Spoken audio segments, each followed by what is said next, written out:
Ever stood under a sky so wide your secrets felt small, here on the Cowboy Story.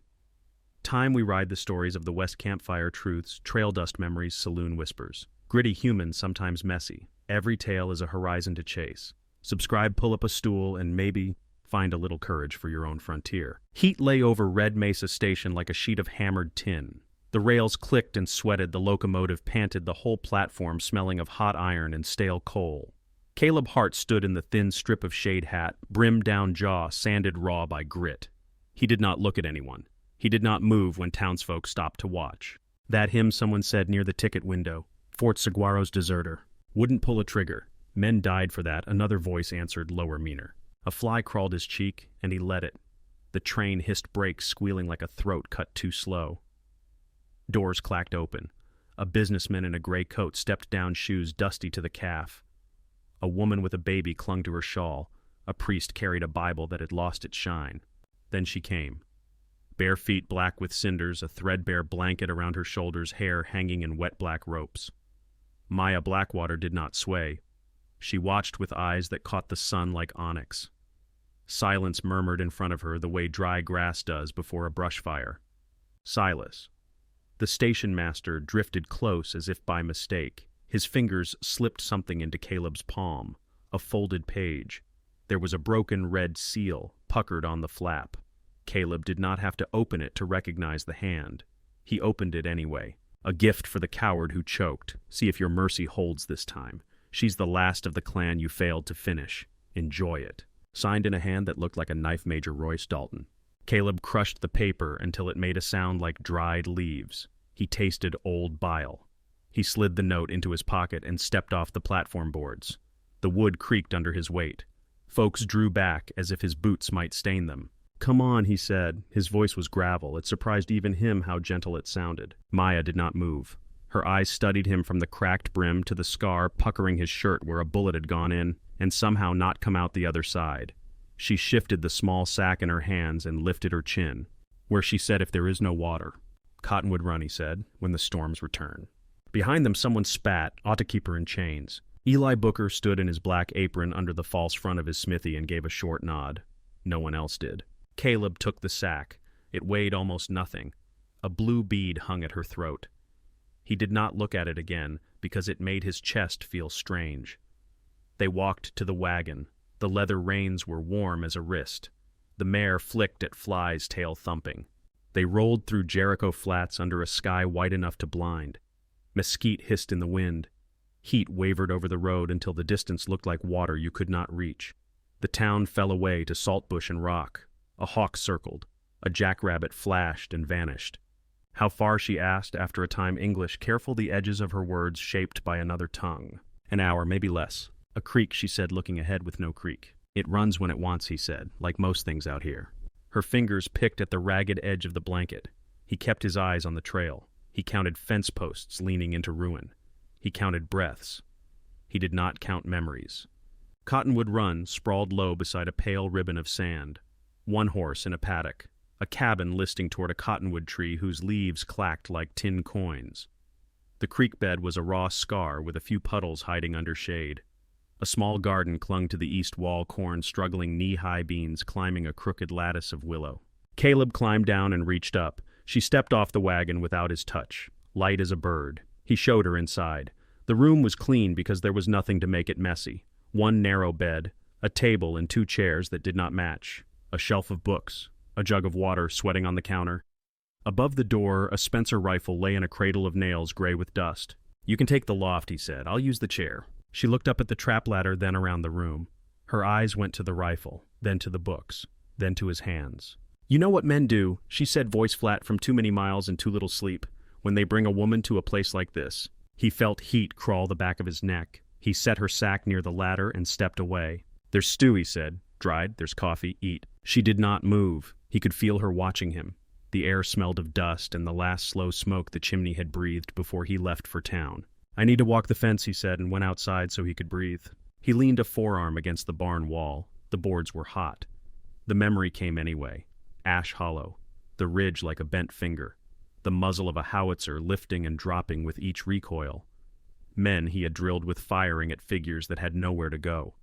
He remembered the moment he had lowered his rifle, the way the world had grown wide and silent in that second before his friend pulled a trigger on him. Sergeant Miller's face gone hard as if it had been carved. The flash, the ground leaping into his chest. He dragged in air that smelled of creosote and horse. He closed his eyes until the white light behind them dimmed.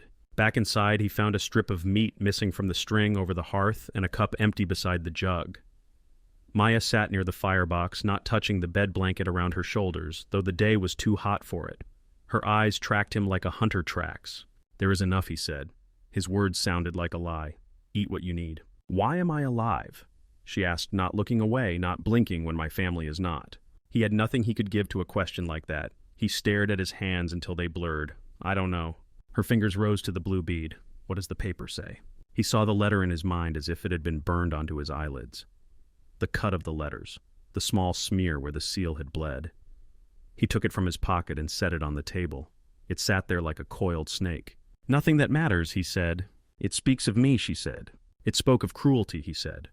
"The man who wrote it used to command me. He thinks I failed him." She tilted her head. "You failed to kill." He looked up so fast his neck hurt. Her face did not change. "You were at Ash Hollow," he said. "I was in the rocks," she said. "I saw you lower your gun. I saw you fall. I watched a man shout until his face burned. I remember the smoke. I remember the smell of hair. I remember my grandmother's hand over my mouth." The wind dragged dust along the floor, a pale snake. Outside, heat pressed the world flat. Inside, the room felt too small for all the things hanging in the air. He lifted the letter and slid it into his coat. "It's finished," he said. Her mouth thinned. "White men say that," she said. "Finished." He wanted to find a thing to say that would not sound like a defense. He took a breath instead. "You can have the bed," he said. "The loft will hold heat." "I will sit by the fire," she said. They did not speak for a while. The light fell off the table and crept up the wall. He lit a lamp. The flame made a circle that felt safe until you looked past it. Crickets began their rasp. Something small moved in the eaves. "You have a name?" he asked at last. "Maya," she said. "Maya Blackwater." "Caleb Hart," he said. Rain rumbled somewhere too far to matter. The cottonwood leaves hissed, then went still. He doused the lamp, left the coals to glow. He lay down on the chair boots off knife under his folded coat. Habit ran deeper than sleep. Darkness thinned toward morning when he heard the sound. A board complained soft the way it does when a careful foot finds it. He kept his breathing slow. He opened his eyes. She was there. Moonlight turned the knife in her hand silver and made her face a pale mask. She stood close enough that he could have reached out and touched the hem of her blanket. He did not move. He did not reach for the knife under his coat. He watched her eyes. "You could have killed me," she said, voice low enough that the word barely left her mouth. "That day." "I did not," he said. "They killed my father anyway," she said. "My brothers." He felt the old weight settle on his ribs. He let it. He deserved its weight. He did not look away. "I should kill you now," she said. "Maybe you should," he said. Her hand tightened on the handle. Her eyes did not blink. "Why did you say no?" she asked that day. The knife trembled in the air between them. The house did not breathe. The creek outside did not run. His mouth opened and no sound came out. He lifted his eyes to hers and tried again. He found the answer in the dry taste at the back of his mouth. "Because I saw a boy running with a blue bead like yours," he said, "because he looked at me and he was a boy." Maya's grip eased. The knife lowered an inch. The house exhaled. She stood there long enough that his eyes stung, then stepped back and slid the blade into the fold of her blanket. She did not lie down. She sat against the cold stones of the hearth and did not sleep. Neither did he. The morning came with a pale stripe of light across the plank floor. Coffee steamed in the tin pot bitter enough to wake the dead. They ate in a silence that was not empty. She watched him over the rim of her cup. He watched the way her hands moved small and precise, the way people move when their lives depend on not spilling. Out in the yard, the pump handle jammed hard. Maya wrestled it with both hands, jaw tight. Caleb stepped behind her and pressed his palm over hers. The iron shrieked and then gave. A gush of cold water shot over their knuckles. She flinched, then laughed once under her breath, quick and surprised. Water ran down their wrists and dripped from the point of his elbow into the dust. "You have to tilt it a little," he said. "It sticks." "Everything sticks here," she said, but there was no heat in it. She swept the floor with a willow broom that scratched and clicked in time with her breath. She fed the mare. She measured the beans in his jar with a glance and took less than her hunger told her. He patched a fence that leaned like a tired man. He turned the soil and tried to coax life from it with the smallest promises. The sun burned his neck and set a slow ache in his shoulders. When they crossed paths, they nodded as if meeting on a street in a town where no one knew them. I see you. You are here. At noon, he read last year's newspaper to the air because the sound of words steadied his hands. Maya sat on the porch rail and listened to the parts she understood. When he said the word freedom, she looked up and let it sit between them. On paper, she said. On paper, he said, and could not find more than that. In Jericho Flats, people parted for them as they walked. Ezra Hale pulled sacks of flour without being asked, and did not look at Maya's face when he passed them over. Mrs. Ruth Whitcomb set a coil of thread on the counter and covered it with brown paper, as if to hide it from someone, though no one stood behind them. Outside, Deputy Vince Larkin leaned against the hitch rail and watched them come out. Agency sent word, Larkin said, eyes on the dust at his boot. Fort Saguaro has an inspection coming through. Major Royce Dalton on the notice. Week or two, who can say? The trains are off schedule. Caleb felt a small muscle jump in his jaw.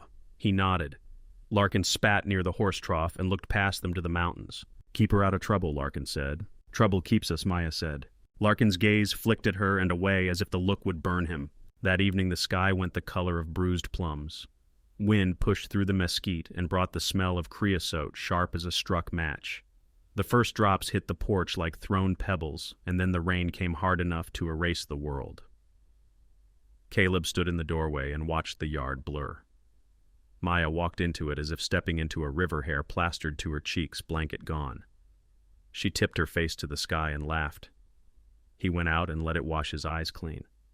Water ran off the cottonwood leaves and drummed on the roof. The creek took a breath and spoke. The garden lifted its head. Inside, he set the Spencer on the table. He wiped the metal until it stopped smelling like old oil and began to smell like iron and weather. He pulled a rag through the barrel. He set it back on its nails. He took it down again. Maya watched from the hearth. Her eyes were very dark. You said you do not shoot, she said. I said I did not shoot that day. She nodded once. The rain softened. The sound on the roof steadied. The lamp threw a circle where his hands moved measured and slow. Teach me, she said. It is not easy, he said. Neither is dying, she said. He showed her how the weight sat in the hand. He showed her how to line the notch and the blade without closing one eye, how to feel the breath and let the trigger surprise her. She braced her feet and held the rifle and set her shoulder hard. The bottle on the fence shivered when she missed. On the fifth try, the glass broke like a breath leaving a mouth.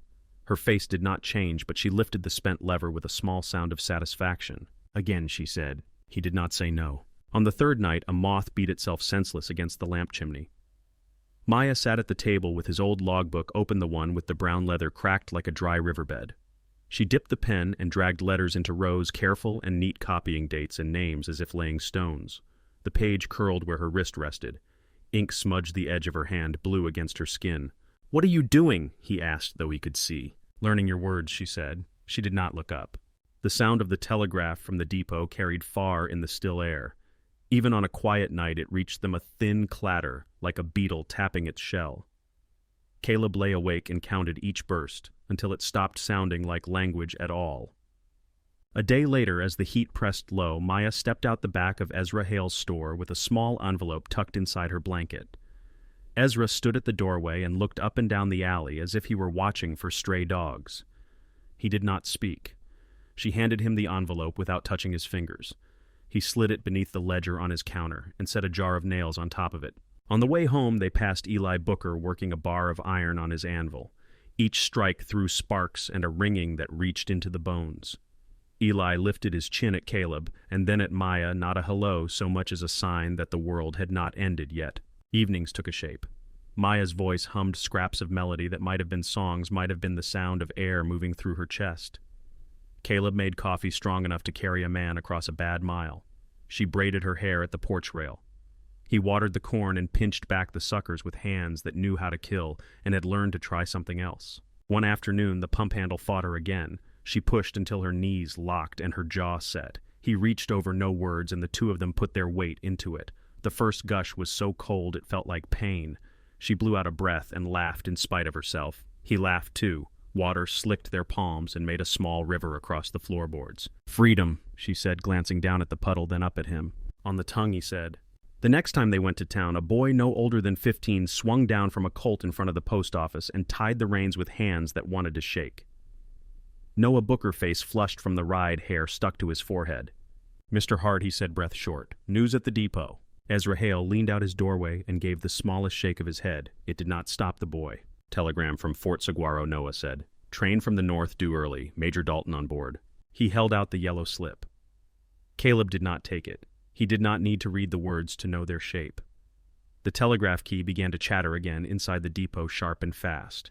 The sound lifted the short hairs on his arms. Maya stood very still. The blue bead at her throat caught the sun and threw it back. The street went quiet. Even the flies forgot to move. By noon, the light had the color of hot brass. Heat pressed low. The cottonwood leaves hung still as a held breath. Caleb heard them before he saw them. Spurs, leather, the small sounds men make when they mean not to make any.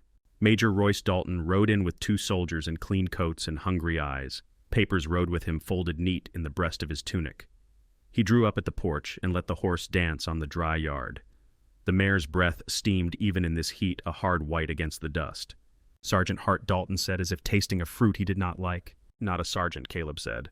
Dalton smiled with the corners of his mouth only. His gaze went past Caleb into the room, took the measure of the bed, the table, the shelf of books. It came back and rested on Maya, where she stood in the doorway with her blanket square on her shoulders. "I have orders," he said. He unfolded a sheet. The paper shone with a seal that looked important in town and thin out here. "This woman returns to Red Rock Agency. She is property of the United States government, ward status. You are in possession of her without sanction." Maya stepped past Caleb. She stood 2 boards down from Dalton's horse and looked up at him without blinking. "My name is Maya Blackwater," she said. "I am not your anything." Dalton's cheek twitched. He lowered the paper until the seal faced the dirt. "Trained her to talk," he said, mild as milk. "How modern." Caleb kept his hands loose at his sides. The Spencer sat in its cradle above the door where Dalton could count the steps it would take to reach it. "She stays," Caleb said. "That is not your decision," Dalton said. "I make those. I have since the day I carried you out of your village of mud and smoke and gave you a uniform. You forget who owned your breath for 2 years." Eli Booker's hammer rang once from the far edge of the yard. Then 2 men stepped out from behind Caleb's woodshed, Eli and his boy, Noah. Ezra Hale came up the lane with a shotgun that belonged to his father. Mrs. Ruth Whitcomb and Amos Kincaid stopped by the cottonwood and did not cross, but they did not leave either. Others stood back of them, faces tight and pale in the light. Deputy Larkin rode in slow and did not tie his horse. No one talked. The sound that filled the yard was wind, laying its hands over the leaves and lifting them a little. Dalton watched the faces line up. He moved the paper between 2 fingers, as if it were a card he might tuck again into a deck. "This is not a town matter," he said. "This is federal. You people are playing at a fire you cannot put out." Eli set the hammer down on his anvil. He did it slow and soft, like a man laying down a baby. "We came to watch," Eli said. "Watching is not a crime." Dalton's smile faded. For a second, he let himself see he was out of shape here. He folded the paper and put it away. "This is not finished," he said to Caleb. He let the horse turn that small circle. Arrogant men teach their mounts. He clicked his tongue and rode back out the way he had come. The 2 soldiers followed. Larkin stayed a breath longer, then touched the brim of his hat in a salute that meant nothing and everything, and kicked his nag into a walk. When the dust settled, the yard smelled like iron and heat. Ezra coughed. "He will pick a place that belongs to him," Ezra said. "Walls and a desk and a flag." Caleb looked at Maya. Her eyes were steady. He felt the old weight lift and set itself down again, a different shape. In Jericho Flats, the next day, the doors hung open on hinges that did not creak. The street had the quiet of Sunday without the prayers. Caleb and Maya walked past the hotel where the curtains had been pulled to the side for a finger's width. They passed the livery where a black horse had been rubbed clean for someone who liked things tidy. In front of the sheriff's office, 2 soldiers stood with rifles low. The sheriff was not visible. Dalton stepped out of the shade of the office. He did not ride. He walked like a man who meant to plant his shoes where they would be hard to move. "Bring her," he told his men. He did not raise his voice. He did not look at Caleb. 2 soldiers started forward. Caleb moved and stood between them and Maya. His hands were open, his eyes held. "You will go through me," he said. Dalton tilted his head. He took in the 2 soldiers, the 2 rifles, the empty street. "Let us be practical," he said. "I have guests. Mr. Booker, Mr. Kincaid, 2 others. They are comfortable. They will be more comfortable when the woman is on a wagon to Red Rock. Until then, they will consider the excellence of their accommodations." He smiled, and it looked like a bad stitch pulled too tight. Maya stepped to Caleb's shoulder. "Let them out," she said, "then I go." Dalton watched the way she said it. He liked it. It let him pretend he had won. "Sergeant," he said over his shoulder to the private nearest the door. "Unlock the cells." The young man hesitated. Dalton did not. He pinched the bridge of his nose, then the keys turned and the sheriff's door opened, and Eli came out with wrists red where rope had sat too long. Amos followed hat in hand, 2 others behind them. They walked slow because men do not run in front of guns. "Good," Dalton said. "Now come along." He took Maya by the arm as if she were a package. Caleb's hand rose half an inch and froze. A sound cut the street. Not a voice. Metal on metal. A clatter quick and clean like a small rain on tin. The telegraph key in the depot across the way spat out a string that did not stop. Dalton's eyes slid to it. His fingers tightened on Maya's arm. "Major Royce Dalton," a new voice said. "Hold where you stand." A man in a dark coat walked into the street as if he owned it. He carried a leather case under one arm. 4 men in star badges spread around him, each with a hand near a pistol. The man in the coat took off his hat. He had a face that would not be remembered in a year and a voice that would calm and dry as paper. "Avery Pike," he said, "Department of the Interior." Dalton did not turn loose of Maya. He did not look at Caleb. He looked at the badge. "I do not answer to you," he said. "You do today," Pike said. He opened the case and drew out a packet with a ribbon. "By order of the President's agent for Indian Affairs, you are suspended from duty pending investigation of corruption, abuse of power, and falsification of reports regarding an incident designated Ash Hollow." The word hung in the heat. It tasted like smoke even now. Dalton laughed. It came out in one hard bark that did not fit his mouth. "On what testimony," he said, "from whom, from this deserter, from this savage, you will embarrass yourself." Pike's eyes did not move off Dalton's. "From officers who came after you," he said, "from civilian witnesses, from the ground itself, from records written in a hand that is not mine." He did not look at Caleb.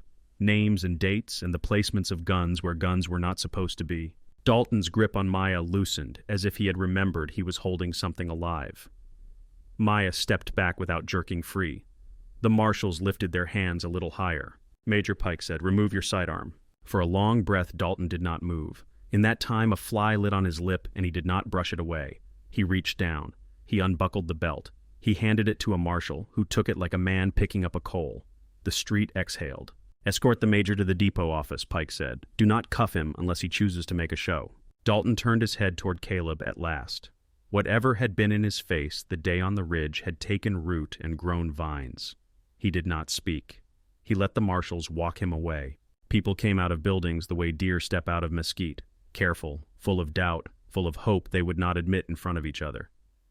Eli crossed the street and put his hand on Caleb's shoulder. His palm was black with soot, and where it touched the shirt, it left a print that looked like a blessing or a brand. Pike closed his case and put his hat back on. He studied Caleb a moment. "Mr. Hart," he said, voice dropping so it did not carry, "there is a packet with your name on it at the post. It came months ago.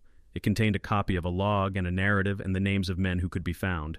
It was useful." Caleb shook his head once. "I did not send anything," he said. Pike's mouth made a small shape that might have been a smile if he had trained it longer. "Useful," he said again. "Miss Blackwater." He turned to Maya.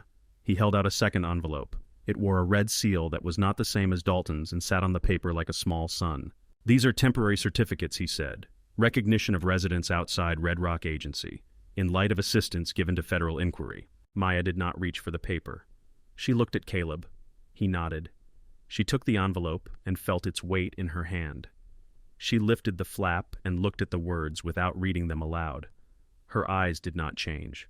She folded it closed and slid it toward her chest. "Thank you," she said. Pike tipped his hat to both of them and walked toward the depot, where the marshal led Dalton by the elbow into shade. The telegraph clicked and clicked. Ezra stood in his doorway with his ledger under his arm. Mrs. Whitcomb adjusted the knot of her shawl and looked at Maya so directly it felt like a touch. Deputy Larkin found a spot on his sleeve that needed brushing and worked at it longer than he needed. Caleb felt the heat soften on his skin. He ran a hand over his face and found it wet, though the rain had not come. He looked at Maya. She held the envelope like a thing she would take care of and not worship. They turned for Cottonwood Run when the shadows were long enough to walk in. The air smelled of coffee where someone had boiled it too long and forgot it on the stove. A dog slept in what little shade the bank wall made. Children watched from behind a stack of crates and pretended they were not watching. They had just stepped onto the porch at the cabin when a carriage wheel rattled over a rut and stopped short at the gate. A man in a city suit climbed down and brushed the dust from his lapels with a kerchief as if dust were an insult. His hair lay neat against his head. He carried a leather portfolio that had never seen rain. "Mr. Hart," he called. "Miss Blackwater. My name is Clyde Rowan. I serve in the Territorial Assembly." He smiled the way men do when they are about to ask for something. He put one foot on the first step and weighted hat in both hands. He lifted the portfolio so they could see it. The leather glowed like a good apple. The clasp clicked when he touched it. Clyde Rowan lifted the portfolio like a tray in a fine hotel and waited on the bottom step, hat tucked neat in his hands. He looked past Caleb into the room and approved of the swept floor, the straight bed cover, the rifle on its nails. His smile stayed where it was even when his eyes did not. "May I come in?" he asked. "You already have," Caleb said. Rowan stepped over the threshold without scuffing dust. He smelled like bay rum and a carriage curtain. He laid the portfolio on the table and unfastened the clasp with a click that sounded like a pocket watch. Inside paper lay in clean stacks under a blue ribbon. Wax met sunlight and looked expensive. "I represent certain interests," Rowan said. "Rail timber government. All reasonable men who dislike disorder. The matter of Major Dalton is proving untidy. There is a way to mend it." He slid one sheet toward them with 2 fingers. The ink flowed careful and dark. Words like compensation and recognition sat heavy on the page. A number followed that would keep a family fed for a long season. A map showed a rectangle of land twice the size of Cottonwood Run staked in blue pencil. In exchange, Rowan said a correction. "Memories stray. Reports contain errors. A revised statement makes room for fog and confusion. A human document. No one calls anyone a butcher. No one is humiliated. The territory moves on." Maya did not reach for the paper. She watched his mouth when he spoke as if the words might be lined with needles. "And if we do not revise?" Caleb asked. Rowan folded his hands atop the portfolio. His smile did not change. His voice did. "Then the papers Miss Blackwater holds are reviewed," he said. "Temporary documents are just that. Temporary." Silence settled like dust. Outside, a bee knocked itself silly against the window and found the crack and forgot it again. Caleb felt the small cold in his hands that comes before a strike. "You should go," he said. Rowan stood and tried another smile on for size one meant to imply regret.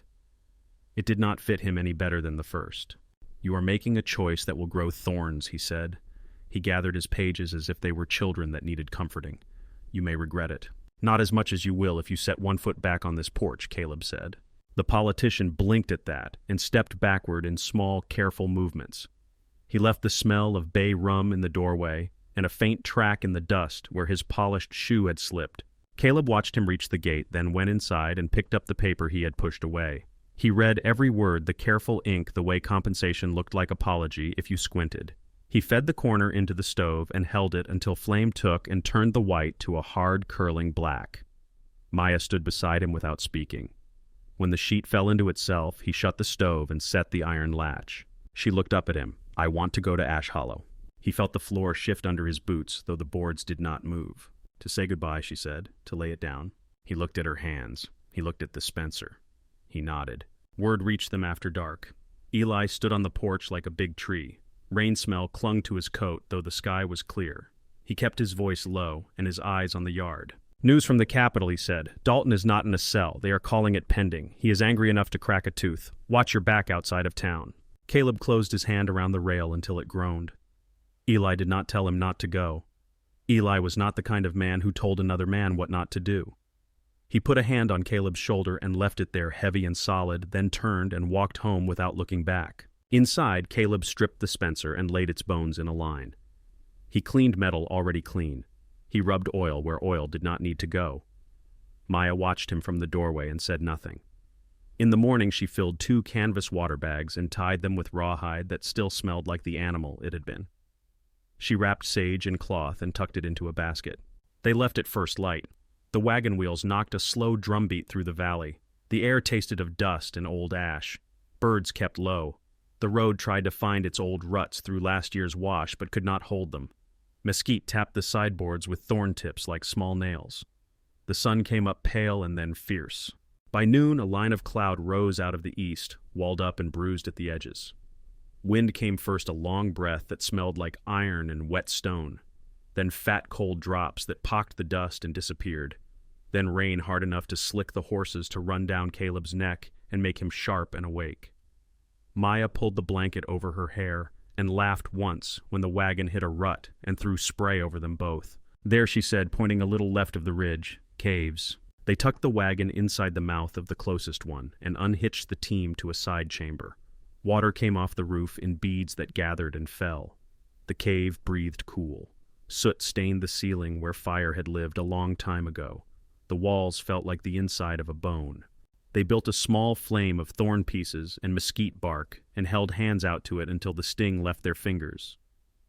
After a while, Maya took a burning stick and walked deeper. Caleb followed with his hand against the stone to steady his steps. The passage opened into a low room where the ceiling brushed their hair. Pictures covered the stone. Red ochre had turned the color of dried blood. Lines and circles and hands pressed flat to rock. Hunters with bows and animals with ribs marked like tally marks. Spirals that curled inward and outward both. Maya lifted the fire so that shadows ran. Her voice was soft in the cave without trying to be. "They drew the world so it would not forget them," she said. "They drew change so it would not be afraid of itself." Caleb pressed his palm to a faded handprint. The rock was cool and a little damp. He matched the fingers to his and found they were not so different. He thought of Dalton's smooth pen on clean paper and the hard sound of the telegraph key. He thought of Ezra tucking an envelope under a ledger and setting a jar of nails on it like a weight to hold down wind. They slept in the cave with the fire gone to an orange bowl and woke to a fresh-washed morning that smelled of limestone and resin. They hitched the team and climbed until the ground tilted toward the mountains. At midday, they looked down into Ash Hollow. Even from the ridge, he could see where the village had been. Circles in the dirt, black in patches where the sun had not taken it all back. New grass like thin hair. Maya stood in the wagon as if she needed to be taller to receive what she was about to take in. She climbed down without help. They left the wagon under a stand of twisted cedar and walked into the bowl with the slow, careful steps people use in places that have been hurt. The air down there was heavy. Sound fell flat. Even the flies were lazy. Maya stopped in the clearing where the ground had a deeper color. She set down her basket and took out sage and tied it to a length of willow. She lit the leaves and blew until smoke ran slow. She wafted it over her head and the small altar she made with a flat stone for a table. She poured water from Cottonwood Run on the earth. It sank and did not spread. "Say their names," she said. His throat closed. He forced it open. He said the names he could find. He said the ones he did not know as descriptions. The woman with the red cloth. The boy with the bead. The old man who did not let go of the child when the ground shook. He spoke until his voice wore at the edges. Maya spoke in her own language, and it moved through the air like smoke. She dusted cornmeal over the wet ground. The grains glowed pale in the sun. Her face went still, and then softer, not blank, but smoothed the way stone is smoothed by years of water. They stood quiet. The hollow listened. The earth below their feet felt alive in a way that was not comfort. A horse nickered. It was a small sound, but wrong. Not theirs, close and cautious. Caleb did not move his head. He did not change his breath. "Rocks," he said, and did not raise his voice. "That cluster." They moved in a way that did not look like running, and arrived whole. The first shot hit where the altar had been sent, dust up in a dry bloom. The second took a bite from the edge of their cover and stung Caleb's cheek with stone grit. He licked blood and tasted copper. "Are you hit?" he asked. "No," she said. Her breath was fast but even. She pressed her back to the rock and kept her eyes open. The next shot came from higher on the wall and closer. Reed, a voice called easy and bright in the throat. "You coward." Caleb looked at Maya and saw her understand. She lifted 2 fingers and pointed right, and he nodded. He took the Spencer and slid closer to the edge, just enough to see the slope above. He saw a hat brim the glint of a barrel. He sent around and heard a curse like a snapped rope. "History belongs to the men who write it," Dalton called. "Hand me the pen." Caleb let the words pass through him like wind and tried to listen to the ground. The man was moving, circling to flank. Standard work. He would try to get above them and make their cover worthless. Caleb touched Maya's wrist. He lowered his mouth toward her ear. "When I go, he will shoot at me," he said. "You take the mesquite there and then the trail east. Do not wait for me." She did not nod. She set her jaw and looked at him the way you look at someone you have understood and do not like understanding. "Family does not leave family," she said. He did not say a thing to that. He counted a breath and slid out into the open and fired at the flash of movement. Stone chipped. The Spencer kicked his shoulder alive. A bullet sang past his hip and left heat in the air. He rolled behind a low shelf and came up with the sight already lined. A boot scuffed gravel above him. Caleb turned and found himself looking at a rifle muzzle as neat as a writing quill. Royce Dalton stood on the ledge, blood dark on his sleeve, eyes clear and mean as glass. He held the rifle like a man holds a pen in a steady hand. 5 years, Dalton said. I told myself I would see this. Caleb lifted the Spencer. The angle was bad. He could see the callus on Dalton's trigger finger. He could see the faint tremble in the barrel as the man breathed. He could hear Maya's breath against the rock behind him. He could taste dust and the ghost of sage. Dalton began to squeeze. The shot broke the heat. Caleb squeezed and felt the Spencer buck to bone. A second report answered from high on the rim. Dalton's rifle cracked wild into the sky. He jerked, stumbled, and vanished off the ledge in a drag of dust and boot leather. He hit hard on the floor of the hollow. The sound folded up into the earth and was gone. Caleb stared at the empty edge above him. His ears rang. Smoke stung his nose. He lowered the rifle and found he was shaking not from fear, but from the strain of holding still too long. Maya slid to his side, breathing fast. She still had the knife point down steady now. They moved as one toward the fallen man. Dalton lay on his back with his eyes open and no light in them. Blood darkened his sleeve where Caleb's round had taken him high, and a second stain showed at the ribs where the shot from the rim had hit true. His hand still gripped the rifle as if it were a pen he refused to drop. Caleb knelt and eased it free. He set it on the ground out of reach. Boots scuffed stone above. Eli Booker stood on the lip of the hollow with his long rifle at ease, and Noah at his shoulder. 2 other men from Jericho Flats peered over with faces pale against the sky. Eli called down without raising his voice. Are you whole?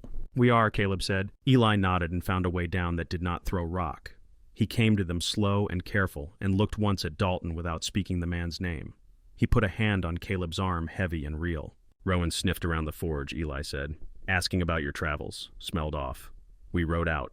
Maya walked back to the small altar smoke still faint in the air. She poured a little more water onto the dark soil. It caught the light and sank. She touched the willow wand to the stone table and let the last thread of smoke go thin. Her face smoothed the way water smooths ash into paste. Caleb stood with her. He felt the hollow in his chest fill and drain in slow tides. He wanted to say something to the people under this ground, something that was not an apology, because no word was large enough for that. He found a quieter sentence. We came, he said. We saw you.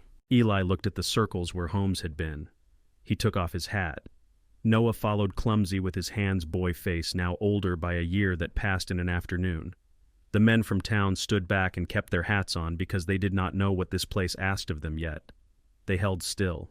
By dusk they had Dalton's body wrapped in a tarp and lashed to his own saddle. Eli took the reins and did not look at the face again. He would see that a marshal saw what needed seeing. He would say the words that let the law do its work. He did not call it justice. He did not call it anything. They camped a few ridges away where the hollow's quiet could not reach. The fire made a low circle of light and a smell of mesquite and fat. Coffee boiled and turned bitter. The horses shifted and blew. Caleb sat with his back to a rock and let the warmth climb into his spine. Maya leaned against his shoulder body heat, traveling through cloth and into bone. No one told stories. No one reached for big words to cover the day. Morning came pale and clean. The world felt thinner, not empty, but like a skin had peeled, and the air had found new places to go. Eli and the men took the body toward town. Caleb and Maya turned the wagon to Cottonwood Run. The road felt different under the wheels. The sun had the same weight on his neck. The smell of creosote was the same. He was not. At the yard, the mare called and shook her mane. The cottonwood threw coins of light on the water that now laced the sand in a thin run. The house had its particular silence, not a hollow one, but the rest that lives in places kept swept and fed. Maya set her bundle on the table and put coffee on without asking. Caleb checked the latch on the door that never stuck and ran his palm over the wood until the grain caught. In town that afternoon, Avery Pike sent a rider with an envelope that wore a new seal and a damp stain where the wax had sweated. Ezra Hale delivered it with his hat in his hands and dust on his cuffs. He stood under the cottonwood while Caleb broke the seal and read. It was the kind of paper that matters in offices. Word said that the temporary certificates were now permanent, that Maya Blackwater was recognized as a free resident under federal protection. There were other paragraphs in language that rolled long, but the page had the weight of a closed door behind them and an open gate in front. Pike's hand had added a short line near the bottom. Tell the truth and keep the copies safe. Caleb passed the paper to Maya. She traced the edge with a fingertip, then folded it clean and set it on the shelf beside the jug. She did not tuck it away. She let it sit where it could be seen and then ignored. That night the creek talked in a voice a person could sleep by. The lamp glass held a small star. A moth tapped once and found its way out again. Maya stood by the doorway and watched the yard. She took Caleb's hand and let it to rest on her belly light at first, then firm. He felt nothing but warmth, and then he felt a second beat under his palm that was not his. It came and went shy as a deer. He looked up, her eyes held and did not look away. He did not ask a question. She did not answer one. Their faces changed without moving. They made a mark on the cottonwood when the sun was low.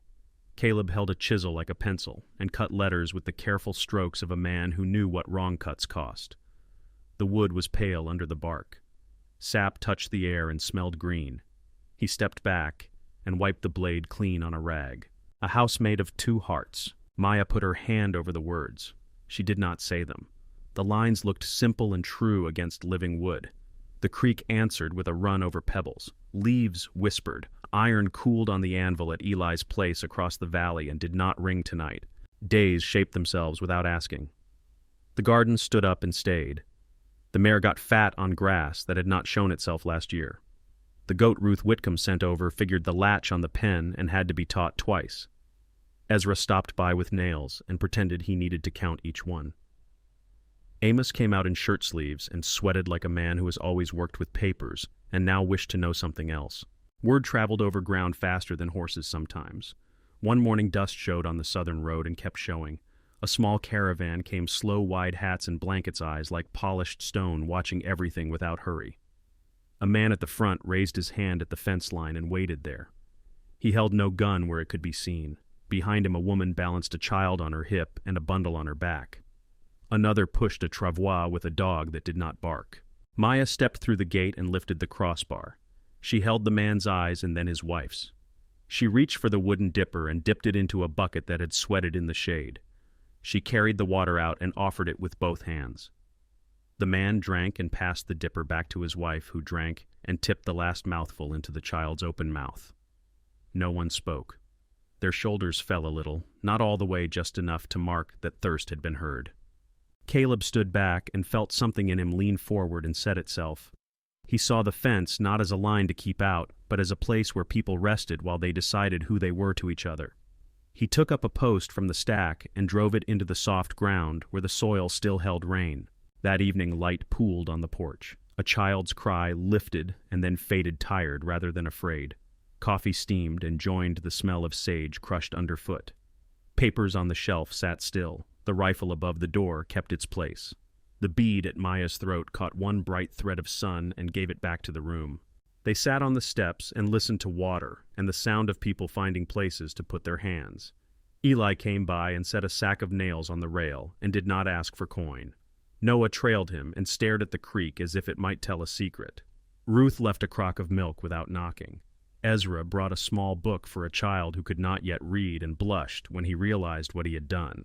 Night took the valley without an argument. Stars came on one by one. The cottonwood read its leaves against each other. The letters in the bark darkened and held. Caleb leaned his shoulder to Maya's. Her head found a place on him that felt made for it. He let the day lay down where it belonged. He let Ash Hollow be what it was and Cottonwood Run be what it could carry. The creek said the same thing it always says when you finally listen.